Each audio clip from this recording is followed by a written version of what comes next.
یوې مور څونه غټ کار وکړو د یوې مور د وجې نه غټې غټې یونیورسټۍ چلیږي دا محمد بن قاسم چې په تاریخ کې یادېږي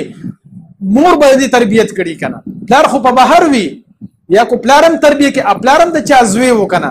نو دقه شانتې میاندې ډېر غټ کردار ادا کوي نو چې صحیح تربیت وشي د اولاد نو کو زنانه وي او کو نارینه وي نو هغه به ډېر ښه اثر وغورځوي او کو تربیت صحیح نشي نو کله کله د زوی باره کې خلک دا ووي چې کاش چې دا زما زوی نه وي پرونی مې یو ویډیو کتله یو هلک دی او خپله مور یې وژلې ده نو دا هلک چې خپله مور وجني